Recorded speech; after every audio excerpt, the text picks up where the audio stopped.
praise and worship Him with Diyos. Hallelujah. I would like to share you a verse nga always nga mag-remind sa atin in Psalms 101 down sa 5. Shout for joy to the Lord, all the earth. Worship the Lord with gladness. Come before Him with joyful songs. Know the Lord is God. He is who made us, and we His people, the sheep of the pasture.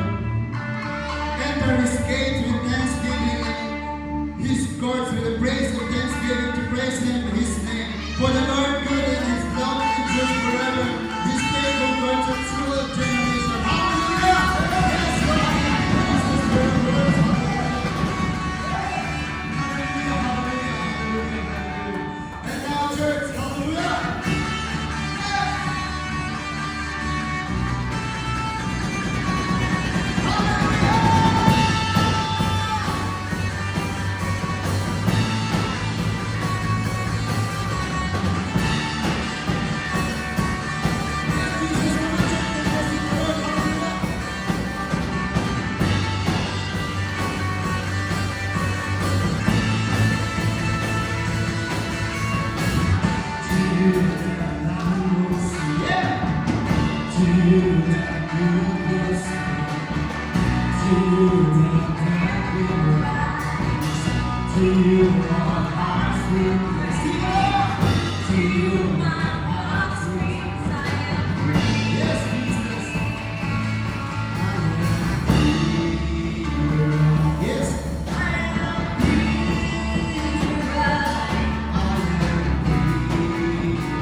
after we praise, after we worship the Lord, this time, church, I want you to feel the presence of the Lord. I want you to feel the Holy Spirit. Hallelujah. Let's all welcome the Holy Spirit in this place, because I know numbers, it doesn't matter. Kumain man ta, padayon ka sa pangalaga sa tubig ka, Diyos. Because Lord is so good. Hindi siya nagpamili kung nagkatao kumain na. Hindi siya nagpamili kung ibang kasing-kasing nagkaiba ng problema. Hindi siya nagpamili kung ikaw nag-struggle sa iyong pagkinabuhin mo noon. I want you to feel the presence of the Lord as we sing. Hallelujah. Hallelujah, Jesus. Hallelujah, Jesus.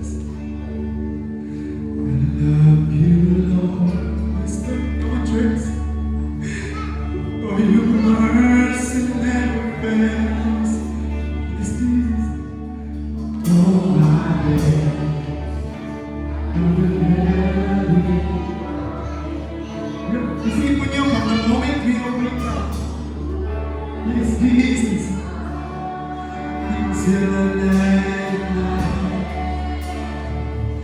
oh, I will sing the biggest. Let's shout hallelujah all my life. All my life you have been faithful. Church, I want you to feel the presence. All my life you have been so good. Every breath that I have taken, oh, I will sing.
Your goodness is running out. It's running out.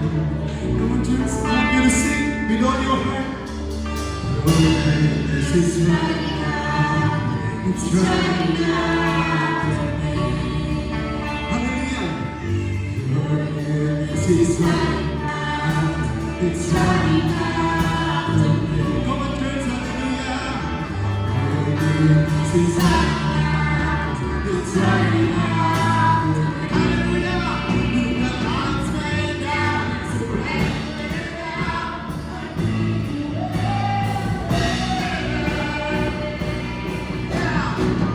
Your goodness is running out. It's running out. Your goodness is running out. It's running out.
There's a mind to read the mystery in our sharing.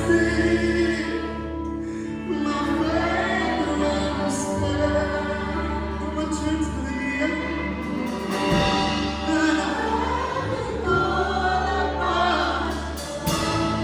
Lord, we were calling upon your name, Jesus, in name. Keep my eyes upon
Thank you, Lord.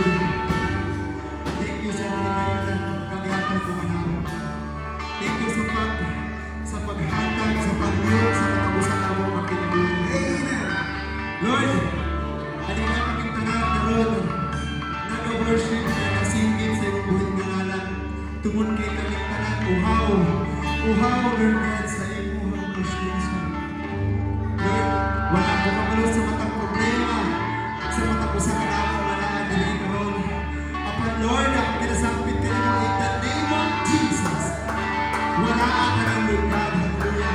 All those struggle, all those problems, Lord Jesus, I commit and we are put in your hand, Jesus, because pag tanan mo sampit ka nito, there's nothing impossible about your name. Hallelujah! And all the glory and honors belong to you, God. We all say hallelujah. Amen. Hallelujah.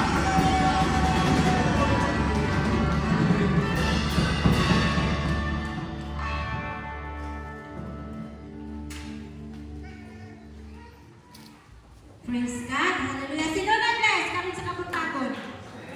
Amen. Tuhinay pa. Sino ang na-bless? Amen. Hallelujah. No? O karon, magkapadayon ta sa atong panimahon. Kung dili lang ta maghatag o praise and worship sa atong buhay nga Diyos. Kung dili mahatag naman si Pastor sa padaay ng praise para sa ato ang buhay nga Diyos. Kaya dili makumplito ang atong panimahon.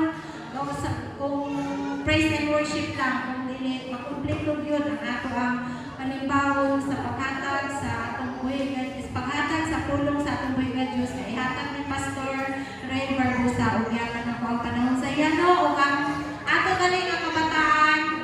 Umay mo dala sa ila sa gawas, no? Kay para ang kita ng mga adult na mabilit diri sa sulod, ma-focus ang atong kasing-kasing, una-una sa pagpaminaw, sa ihatag ni Pastor sa atong pulong sa atong buhay na Diyos.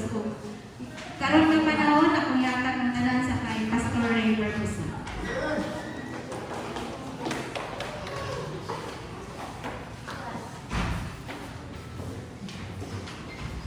May umaga. God is good. And all the time, God is good. Sinahagyo po tanan ko kung dahil mo kita kag mag-apong ka. Amahan na mo malingiton kami nagpasalamat sa imo. Kami mamati sa imong pulong. Lord, we invite the presence of the Holy Spirit. Ginoong Diyos, we are nothing without you. Ginoon, kinahanglan namin ikaw, Ginoong Diyos. Lord, hulingi kami na makaintindi sa inyong pulong na aming mapatian. Ginoong Diyos, salamat, salamat, salamat. Nani, kinabalik namin sa imo ang buong himaya ng pagpasalamat sa pangalan ni Jesus. Amen. Magapapog kita, mga tol. Nagligat na linggo, i-share ko sa inyo, I'm sure na nalungduman nyo pa. Title is Stay in Your Lane, di ba? So mga kapatid, ang aking i-share sa inyo ngayon, entitled Adapted. Okay? So, nakakaunawanan natin ang ibig sabihin ng adapted. Ito mga auto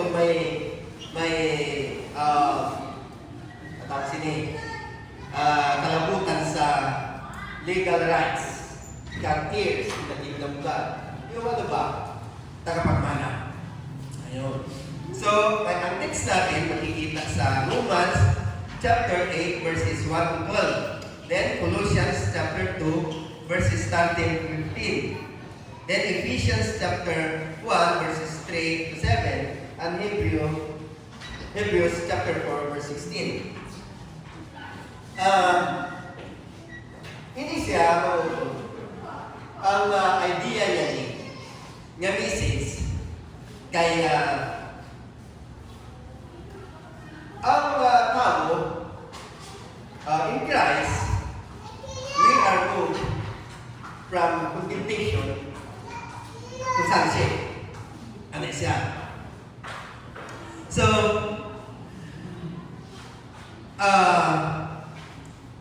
in Ini siya mo to about the adoption or adaptive.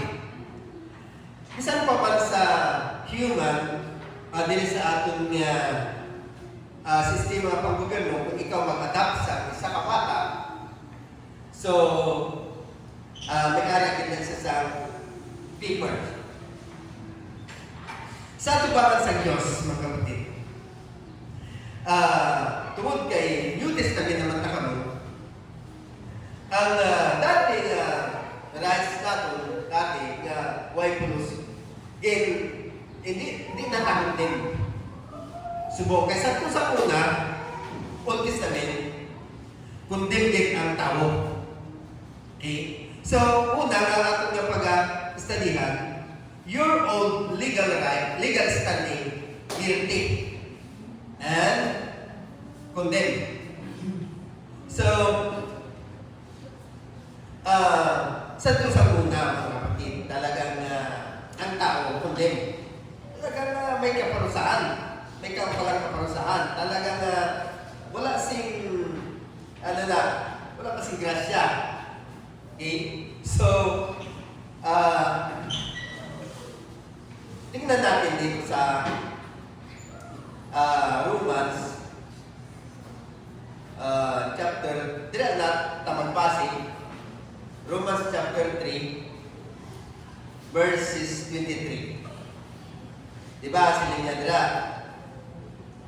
For all have sinned and fall short of the glory of God.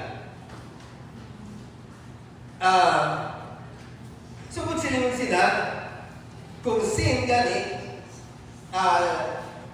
kung silingon sila, rebellion, unrighteous act. So, ini siya nga verse, mga utod, na nagsiling, for all have sinned and fall short of the glory of God. Kung silingon sila, hindi taos ang tao sa tubangan sa Diyos. Kung madumduman mo, si Adan kahit sa iba, diba siling sa Diyos sa ilan? Iba, Adan, huwag kong kakainin ito. The tree of knowledge of good and evil. Sa oras na kainin ninyo, you will surely die. So, alam niyo mga kapatid, pag nagsabi ang Diyos, talaga totoo yan. Hindi mo niya gina.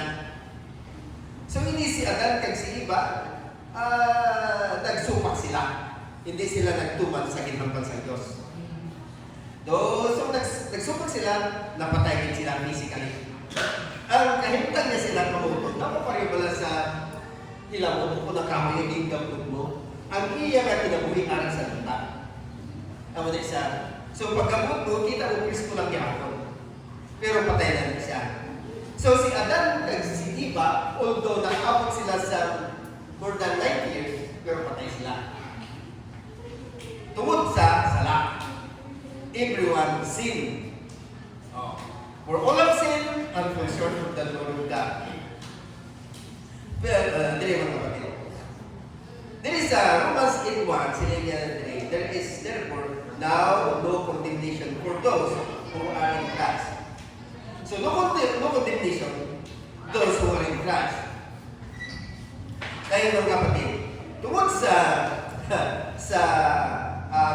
sin, sa violation, nga nahimo sa tao, may anak sin, ginatawag na penalty. Ang penalty is death, di ba? Kamatayon, separation from God. So, ang siling niya nila sa Romans chapter 6 verse 23, sila niya, for the wages of sin is death. But the gift of God is eternal life in Christ Jesus our Lord. So, ang bayad ng kasalanan ay kamatayan. Physical death din isa. So, pag nagkambal ang Diyos, din isa, tuod din isa. Napapansin niyo ba mga kapatid, ini-its level natin ngayon. Ang tao, buktuan na sa ginawa. Amo na siya. Pero mga kapatid, amo na siya ang rason nga si Adan kag si Eva, nagsupak sila na dalayan ang human race. Amo na siya. So, dari kita sa sunod, no? The problem. Ang problem, the debt. Hindi kita kabayan sa atong utang. Okay? Kaya ang law, batas ang Diyos, i-expose niya ang kasalanan. Kaya hindi niya it does not remove the sin. Okay? Expose kasi mga kapatid, kung may anak sing batas o balaod, mabalaan natin nga kung magsiling ang batas, do not cross this. Kasi ito yung batas. Naka-turn right, red light. So hindi ka pwede mag-cross. Kaya mas ikaw ang madalaki o madisgrasya. So kung mag-cross kasi na samtang may red light, traffic light, you are violating the traffic rules. Amo din siya. So mga kapatid, we cannot pay. We cannot really pay the debt. Hindi natin babayaran. Ngayon, bago natin maintindihan ang ginatawang rights, tingnan natin ang problema. Hindi din kita solve. This is why there is grace. Iyon siya ang Diyos mga kapatid. So sa New Testament, sa Old Testament, walang grace. Walang sang grasya. Okay? So, kung balaod galing, balaod.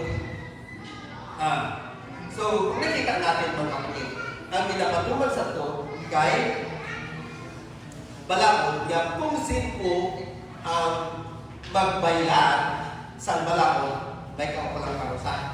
Siling sa pulong sa Diyos, sa natanatan kay Kinan, He will stone to death. Grabe no? Grabe ka, parusa. Pero sunod, grace na kita. Pero hindi ibig sabihin na yung balaod, wala na.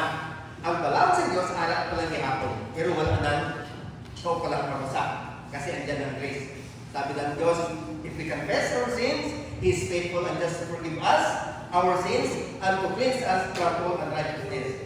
So wala na tayo, hindi na tayo mapaparusahan. Lahat naman tayo nagkakamali. Wala isang tinatawag na may limitasyon tayo. Okay? Ngayon mga kapatid, Roman numeral number 2. Ano ang verdict? Verdict sa Diyos. Ang ibig sabihin, ang verdict, yung ano ba, yung decision ng ari o ng judge. So, ito tayo mga kapatid. Sunod pa sa dictionary ng ako research, verdict is the formal decision or finding made by a jury or judge at the end of trial. So, ano siya? So, ang verdict manutot is arbitrary. Cancelled, justified, acquitted. Siling niya din sa atong text, i-cancel the record of death. Nailing it to the cross. Justified by the grace as a gift. Okay? So, ang bigyan natin ng pansin, ano ba itong cancel? May direkta sa may Luke chapter 7, verse 41 to 42. Ang story sila, creditors and two debtors. Isa ka nagpautang, kagduwa nagpautang. So, sa inyo din, ang mensahe din mga ito, ang creditors, siyempre manukot na siya. Sa nakutang siya. Ang duwa na debtors, o nakautang, wala sila pambayad. Ang creditors, tungkol kayo wala pambayad, ang debtors, i-forgive them. Okay? I-forgive them. So, basahin natin mga kapatid. Basahin natin sa Luke chapter 7, verse 42. Silin niya din 41 to 42. There was a certain creditor who had two debtors. One owed 500 denarii and the other 50. And when they had nothing with which to repay, he freely forgive them both. Yan. Oh, pasaylo niya siya, sila nakuha. Ang ibig sabihin kasi yung pasaylo ng kapatid, cancer. Di ba, nakapunta ako sa iyo, kung sa iyo, hindi, wala akong kapasidad na magbayad. You have to cancel kasi hindi ko nga mabayaran eh. So, ibig sabihin yung forgive me. Wala ka na, hindi mo na ako sisingilin at hindi na rin ako obligado na ibalik o bayaran ka yung pagkakutang ko sa iyo. That is cancel. Yan siya. So, kita natin mga kapatid na si Jesus, cancel the debt of creditors. Ayan, hindi niya pilit niya pabayaran. Okay? So, dito, sunod is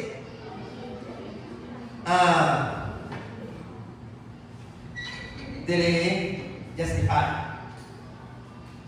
Ang justify, mga kapatid, sunod sa dictionary.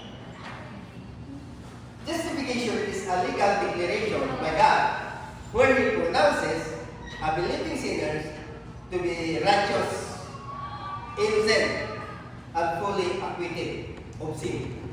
Kanami, no? Justify, pronounce righteous. So, ano bang inosente? Acquitted. Kung ba lang sa Diyos na magkasasala kita, pero ako niya, gusto niya, ang kabubuto niya. Di ba? Justify. He will justify. So, ito mga kapatid. So, kanami lang kayo. Kaya, although balang sa Diyos na magkasasala ang human, for all have sinned and fall short of the glory of God. He pronounced kita righteous, innocent, and fully acquitted without sin. Oh. Kanami, no? So,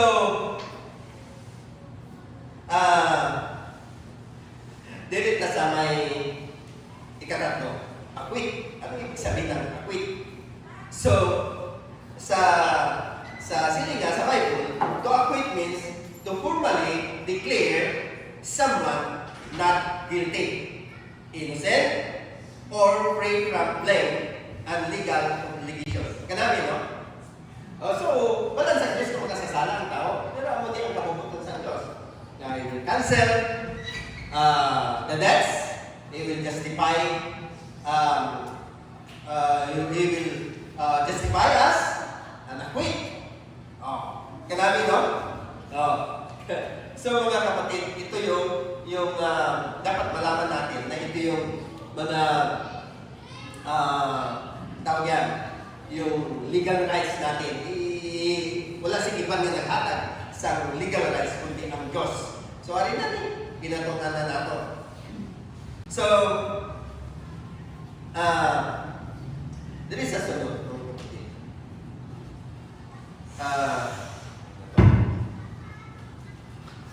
Dili,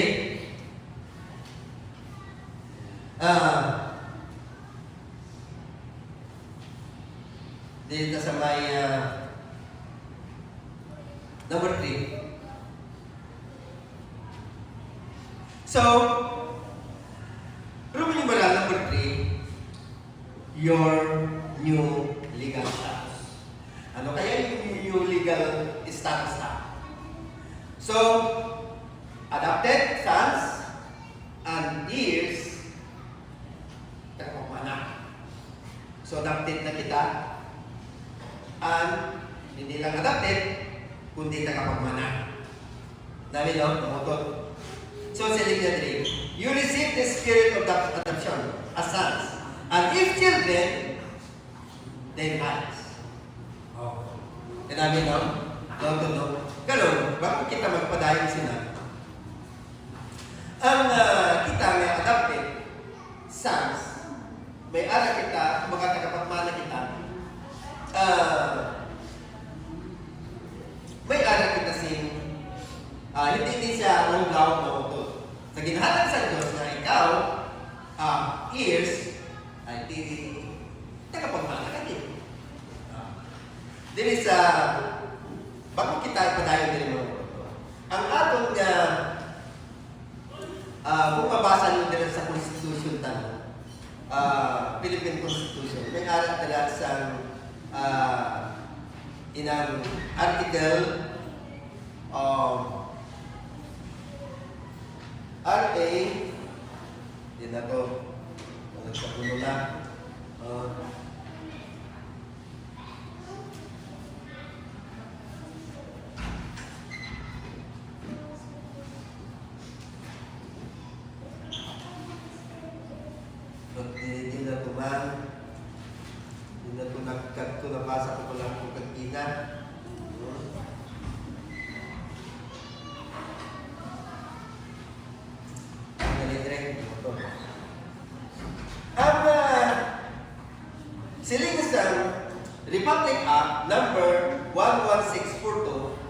Nabasa nyo na? Kaya kung basahon ninyo ang Republic Act, pwede ka na madamo na about sa adoption. Madamo. Pero may dipili lang ako. Who can be adopted? Sino ang pwede ma-adopt? Sunod sa Philippines Constitution. There is a Republic Act number 11642. Sila niya dire minors. Any child under 18 years old who has been declared legally available for adoption. Naman siya. So once the final order of adoption is issued, it permanently transforms the child's status. Legitimacy. Legit na siya. The child gains the exact same legal rights, privileges, and status as a legitimate biological child of the adoptive parents. So mapili lang kung sa sistema sa dito sa Pilipinas below 18 years old. Naman na siya, pwede ka mag-adopt. So sa tumaran sa Ginoo mga kapatid, tanan, hindi pili. Okay ba? Amen? Okay. So, we are now sons and daughters of God. And we are also heirs, tagapagmana ng everlasting life. Naman na siya. So, kung ibig sabihin, kung we are adopted sons and daughters and we are heirs or heirs, may aral kita sa number 1, right of access. Makalapit kita. Sa ito sa una. So, this I mean, once a year, papasok yung pare sa Holy of Holies. So, ang hari, kung aamin ang pare, kinakailangan pure in heart. Bisan gamay ng hindi inpili. Kaya kung makasunod sa dito, may kung yan kasi kalit patayin. Garon na utod, pare lang ang makasunod sa Holy of Holies. Hindi ka na pwede magsunod sa Holy of Holies. Sa Testament. Subong, atong panahon, we can approach God. Okay? So, ano siya? Ganami, no? Kay we can approach God, our Father. This is sa Hebrews chapter 4, verse 16. Siling na rin. Basahin natin. Let us therefore come boldly to the throne of grace, that we may obtain mercy and find grace to help in time of need. Wala na yung sistema sa nagligan na Old Testament. Everyone na. Basahin ko ulit yung liwag na ako ito. Let us therefore come boldly to the throne of grace, that we may obtain mercy and find grace to help in time of need. Dami, no? So, dili kita sa may Ephesians chapter 2, verse 18. Siling niya dire mga kapatid. Verse 18. For through Him, we both have access by one Spirit to the Father. Kasi mga kapatid, the veil is torn. Halin sa babaw, nag-isip panalo. Ang bilang siya ang hinulog daw, hindi kagit pwede nga makasulog nila.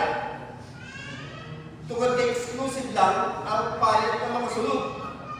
Hindi pwede ang tanan na makasulog nila. Kahit pagsulog ka nga ito ang imo kinabuhi, patay ka din. Walang sipasay mo kay time of law. Okay? So, the veil is torn. So, no more distance. Lahat na tayo pwede lumapit kay Jesus. Sa ating Ginoong Diyos. Anytime, anywhere. Diba? So, kanami niya ang privilege na ginhatag sa Diyos sa aton. So, kung kisa makalipat pa kita matampo, kung kisa makalipat pa kita magbasa sa tulong sa Diyos, kung kisa makalipat kita mga inadlaw na ginahimo natin para sa Ginoo, makalipat din kita. So, tali mo, hindi natin pagkalipatan. Kaya, Arad na, bintang kita sa Diyos sa access. Everybody can come, can approach God, our Father. Oh. Ayan siya. So, number 4. Alam niyo mga kapatid, doon sa Roman law, kasi noong panganak si Jesus, time of Roman law. Kasi yung system of kingdom nila sa ito is similar to the system of kingdom sa Diyos. Dito sa ila, pag law sa adoption sa Roman law, pag sino man na ma-adopt, pero walang nakapitan din kung ano ang edad, matagal sa sin, full legal rights. Yan. Kung adopted. So mga kapatid, sa tubaran sa Diyos, may rights din kita. Huwag kita, legitimate naman kita. Hindi na ta illegitimate. So, anytime, any hour, any day, any place, pwede kita makasulog o maka-ampo, maka-palapit sa Diyos. Hindi kanya itakwil. Abi mangutod. Lagi-lagi tayo, hindi mo sa Diyos. Kaya kung hindi niya ginihin niya, sa atin tayo kaya tayo pupulutin. At diba? So, ang Diyos siya nag-attaching privilege para sa lahat ng tao. Kaya sa una, katalang-talang ng tao. Hindi niya kabalo kung saan din siya makakto. Hindi siya kabalo kung anong ibig niya.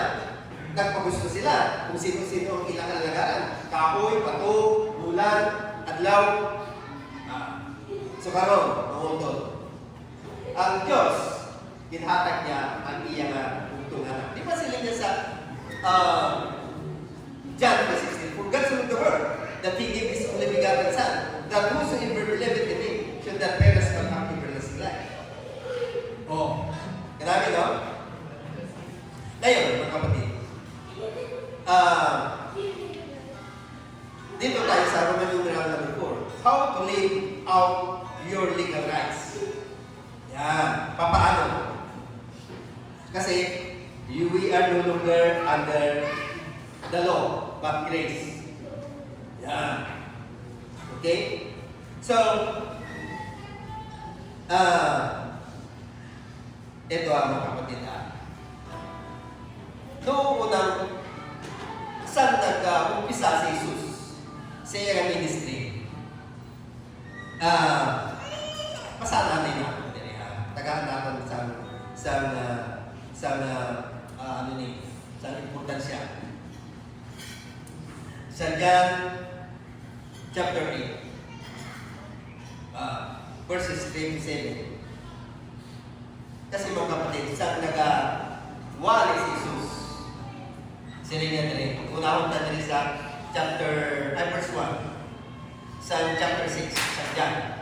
But Jesus went to the Mount of Olives. Now early in the morning, He came again into the temple, and all the people came to Him, and He sat down and taught them. Then the scribes and Pharisees brought to Him a woman caught in adultery, and when He had set her in the midst, they said to Him, Teacher, this woman was caught in adultery, in the very act. Now Moses in the law commanded us that such should be stoned, but what do you say? Verse 6, this will say, testing Him, that they might have something to which to accuse Him. But Jesus stooped down and wrote on the ground with His finger, as though He did not hear. Verse 7, so when they continued asking Him, He raised Himself up and said to them, He who is without sin among you, let him throw a stone at first. Napansin natin mga kapatid? Napansin natin? Di ba? ba? Grace na ngayon, New Testament. Sa una, Old Testament, patugig to death. Oh, ang sapat ni Jesus, sila yung narinig. He raised up himself and said to them, He who is without sin among you, let him throw a stone at her feet. Hindi gintuman ni Jesus, sige, batuhin nyo hasta mapatay. Di ba? Ang kapatid, so, kay ang New Testament sa book, kay Grace na, wala na, hindi na pagpatuhon. Wala siya. Okay? So, dire mga kapatid, malapit na tayo matapos. So, ating panahon ngayon mga kapatid, nagkakamali man tayo. Ay, siyempre, may limitasyon tayo. Kung minsan, siguro kung may irita tayo daw, makakambal pala kita, o kung nakatesting ako mga utod sa sobra ko ka gutugot, ano kung gustak ko nga daw baso ako, hindi ko na matulungan, muka, tugod sa kagut-gut ko, ano na, hindi ko makontrol na akong kaugalingon. Siguro kung inimagine ko, kung araw ko sa panahon sa pagkis sa base, ano na naitapos sa akon, kasi ginpanis na ako, o ano man ko lang parusa na nabatong ko. Kasi, Old Testament, law, i-grace na ngayon, pasayo kita sa Diyos. Pero, ito mga kapatid, ang pag-aawag sa Diyos, patuloy pa rin nga hinihilinta. At ang mga ceremonial law na himo nila sa to sa Old Testament, o kag-ritual law, hindi na natin practice mo. Pero kung ano itong mga ginahambal sa ng Diyos na about the law, thou shalt not kill, thou shalt not steal, maraming thou shalt not sa basahin mo sa Exodus chapter 20, inahangat pa rin yan na tumanong. Pero kung makabaylan kita, sabi ng Diyos, if we confess our sins, He is faithful and just forgive us our sins and to cleanse us from all unrighteousness. So, muna siya, wala na kapalusakan. Hindi na kita tutundin. Dahil sa grasya. So, kasama natin ang grasya to obey the law of God. Amen? Amen! Praise the Lord! So, muna siya mga kapatid. So, kinakailangan natin na maunawaan yung grasya ng Diyos. So, kasi ngayon, ang mga tao nagpagusto na. Siling sila, ay, ang Ginoo nakapatid, ang Ginoo nakakita, ang Ginoo nakaintindi. Buhay, pagtuna. Pero hindi nila naintindihan ang mga butang na mga malakot sa Diyos, ang mga butang na hindi gusto sa Diyos na imun sa tao. Oh? Okay. So,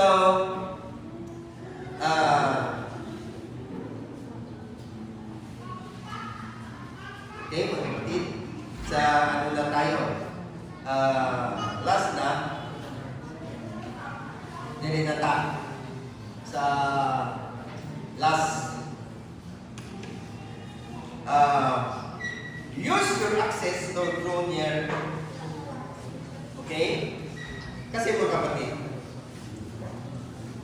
ang atong siguro, kung hindi natin maintindihan, masiling kita, may nagkasala ako sa Diyos. Basi hindi na yung basi hindi na ako masayon sa Diyos. Amunitin nita po sa ako, daw pananing, daw nagkamali man lang ako. Pero kumbaga, mabutan sa atong mga unang basi din ka naman sa Diyos. Pero hindi na nagkinutin eh. Na, lumang condemnation. Kinakailangan natin maunawaan mga kapatid. Yung mga kaparaanan ng Diyos, yung mga pribileyo na binigay ng Diyos sa bawat isa. So, ayan. Ito na mga kapatid. Kung, okay, dapat yan natin ang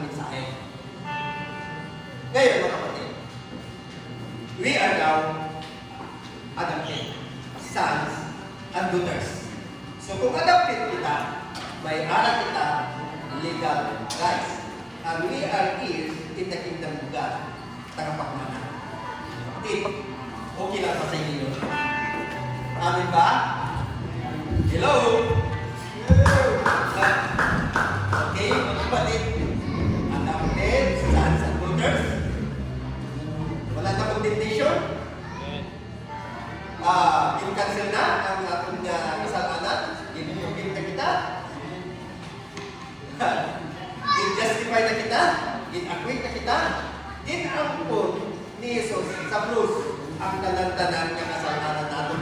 Kaya kung kita ang dinuti na, gagawin pa ko sa krus, ano yan? Ano yan? May kaponsado. So, si Jesus, ang mga ginhatag sa Diyos, si Jesus, para sa tanan. Tungkol kay ang Diyos, nakigugma sa aton. Amen? So, hanggang dito na lang, mga kapatid. Tinatawagan ko si Nadudong, diri, kaya samtang nagkakapit na diri. Inahangyo ko ang kung sino ang willing, mga kapatid, hindi man lang nilang nakamo. Kung sino ang gusto, makatong diri, welcome. Diri sa atubangan. I will pray for you. Kahit kinahanglan ko man ang prayer niyo, mga kapatid, let us pray sa aton. Pag pinapuanay kita. Okay? So, sige, samtang nagkakanta si Brother Tudo, i-prepare sa akong kaugalingon, sa aking atong heart, sa pagkatubag sa Diyos. Remember, hindi na ta, kundi na ta kundi. Acquitted na kita, God cancel our utak. Hindi naman ka sa pagkindong. Sino ang minas? Hallelujah. Kaya ang Diyos, willing siya, na matulog niya kita. Tarang sa unang kinikinig ngayon. Tarang sa unang kinikinig ngayon. Hindi mo kami, kung dapat ninyo yung pagkatari, pwede niya ako tumutog. Yes, Inuwagan ka. Tira ka mo, ilang ihapon. Okay? Hallelujah, Panginoon. Hindi mo na kami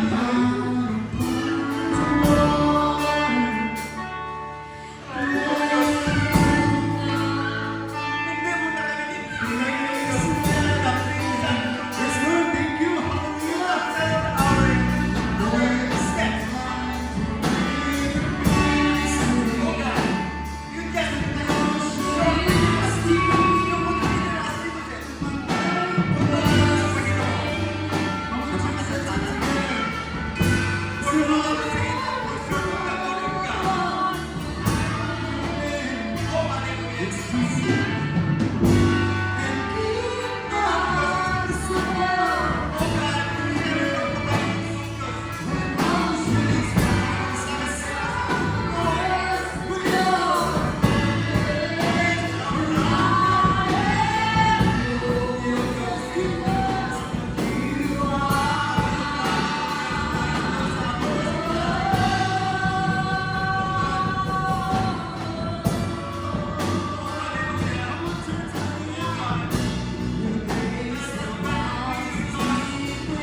church, I want you to pray, Father.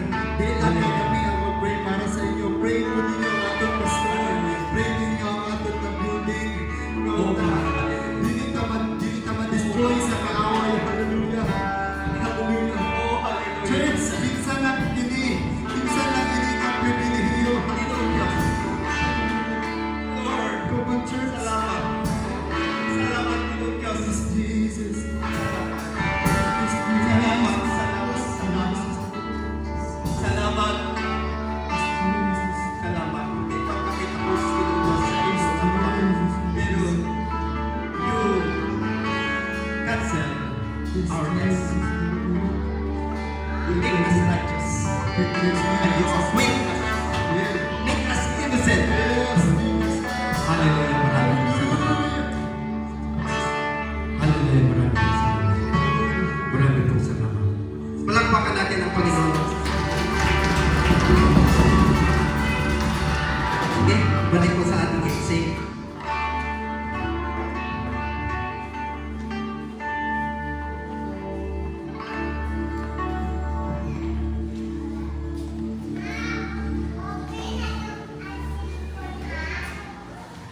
Praise God. Hallelujah. Minsan na bless sa karong kamuntagon. Amen. Hallelujah.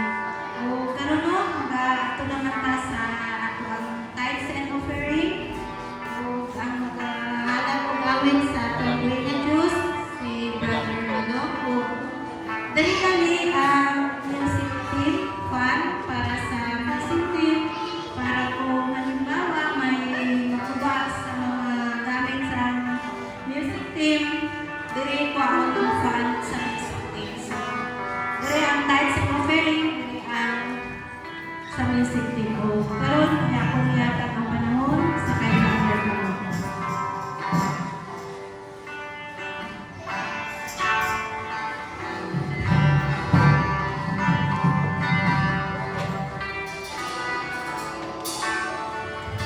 Hallelujah! Praise the Lord! Amen, blessed! Hallelujah! Ako na blessed po ko, amen? No? Sa anong pagdaig, especially sa pulong sa Diyos, amen? Hallelujah! Dalayaw na ang buhay Diyos. Hallelujah! Nasa pagpadayon, hallelujah! Ikaw ng pulong, no? Hatag, aron ikaw pagkatagaan, ako kitang talan. Amen? Busa, akong i-challenge sa mga kusakan nato, nga muhatag ka o napo, no? Sa Ginoo, amen? Hallelujah! Hala! Pag-ukot na, no? Atong ihatag, atong pasalamatan ng Diyos, hindi ka mutapon, amen? Sa atong pangata, ato na smile, amen? Ato na ikupa, ato na kaluwasan, amen? Hallelujah! Hear me so, hatag, before the thousand. Hallelujah!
Let's discover, let's explore your creation and so much more.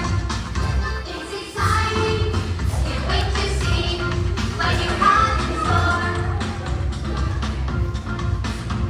Surrounded by waves of your mystery, Lord, tell me what you want me to be. Let's go deep, deep, deep, deep as the ocean blue, deep, deep, deep. Deep in my faith in you, deep, deep, deep. Deep in my heart I see your love is endlessly deeper than the sea. In our walk, in our trust, in our talk, in our word, in your ways, in your love,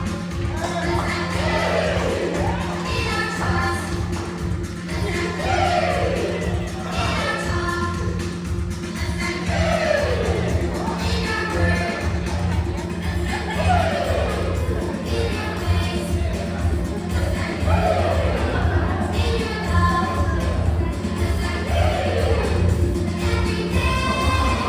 Let's go deep, deep, deep, deep as the ocean blue, deep, deep, deep. Deep in my faith in you, deep, deep, deep. Deep in my heart I see your love is endlessly deeper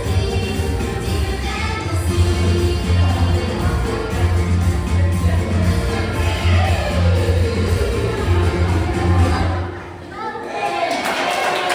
the Praise God. Hallelujah, no? Ganamit lang yung tawon sa atong mga kabataan, no? O, kani, amo na niya ang pagsugod sa atong mga kabataan, dili meron kayo sa pagsahod.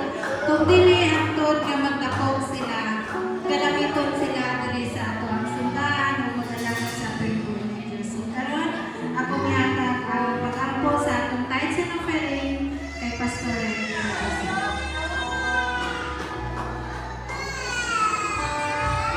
Kita mahal naman nga lang ito kami nagpasalamat sa iyo. Ang mga nakolekta Ginoong Diyos na offering hindi mo na lang kinahanglan Ginoong Diyos. Kaya ikaw ang tagiya sa kanan. Ginatakaw mo lang Ginoong Diyos ang among kasing-kasing. Lord, ang tanang kasing-kasing kakilala mo. Kasi Ginoong Diyos, inahagyo ko ikaw sa ibubuko ang imong blessing, ang imong favor ka isa sa amin. Salamat Ginoong Diyos. Salamat. Salamat. In the mighty name of Jesus. Amen. May aral ko sa announcement mga kapatid. Next week, at pa sa Sabado, dili paghihiwaton ang may experience dili sa akong district. Ina-encourage ko ang tanan nga katatayan nga mag-attend. So, punta tayo dito, siguro mga alas 8:30, mag-umpisa dito mga alas 9. Tapos, yung bali, serve as sa pag-upo nato, kaya nakakusap ko si Pastor Gigo. Pastor, ito kasi yung makayanan namin sa church. Hindi namin kaya makakain, makaserve ng food sa mess. Sabi niya, merinda na lang. Kahit na kape, tinapay, Kaya siguro Diyos, sa kanya mga kapatid, importante, buong puso tayo na kumbaga nagbibigay, kumbaga yung offer natin na buong puso natin kung daw hindi malaki. Pero alam niyo kapatid, ang Diyos, hindi siya nakatingin sa size o sa ano malaki, yung bibigay mo, yung buong puso mo. So, gina-encourage ko ang mga kapatayan mag-attend rin sa Sabado, sa 27, next week. So, mapaghandaan natin, mga kapatid. Mapapaghandaan natin yan. So, ginanyo pang tanan, kita mag-attendog, kag atong kantahan ang atong doxology.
As we sing the song, they give you glory, glory.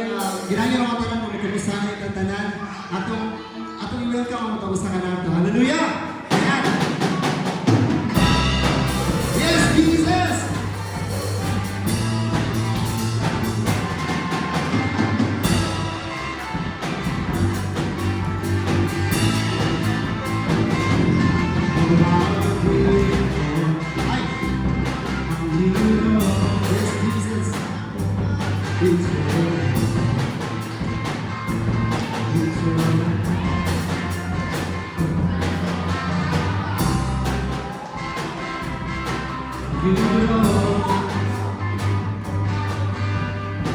Awit lang, bago rin nato ipapatuloy ang ating pagkumustanay. I want to call Pastor Ray for our closing prayer. Hello? Sorry, nakalimutan ko. So, sa pagmamadali, I'm very sorry. So, kanta yung ating panalangin, mga kapatid, panalangin tayo. Panginoon, sa oras na ito kami po nakapagpasalamat sa inyong pong kayo sa kada isa sa amon. Salamat sa mga pribilehyo. Salamat sa mga binigay niyong pagpapala. Salamat sa favor kada isa sa amon. Ginoong Diyos, salamat. And now, may the grace of the Lord Jesus Christ and the fellowship of the Holy Spirit be upon us now and forever. Ang sabi na, Amen. Yes, once again, hallelujah! Let's sing together. Hallelujah! Yeah. Yes, Jesus! Yeah!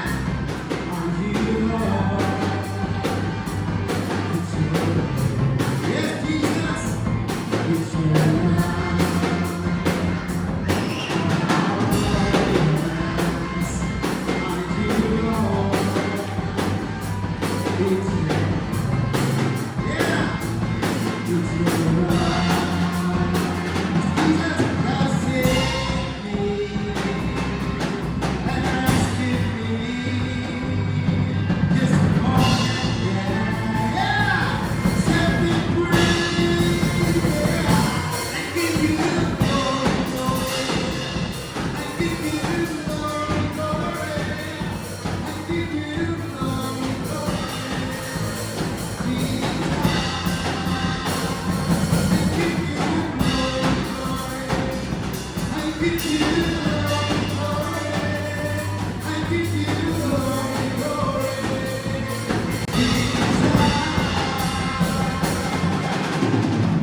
Yan, announcement pala, konting announcement pala.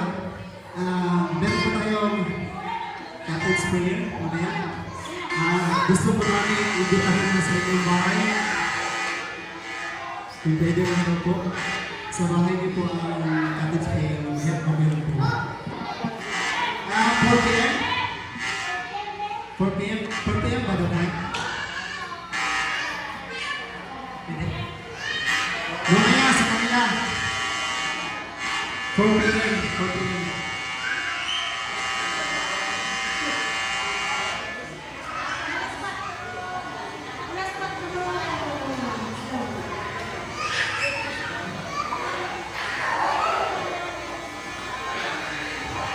Lolo. Alas 4 galing karon sa hapon mo, dili na to kalimtan na yung house. May ano ka, may prayer meeting class doon kaulan sa church.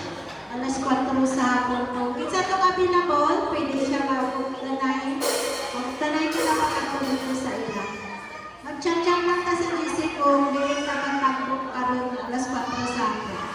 Salamat.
Thank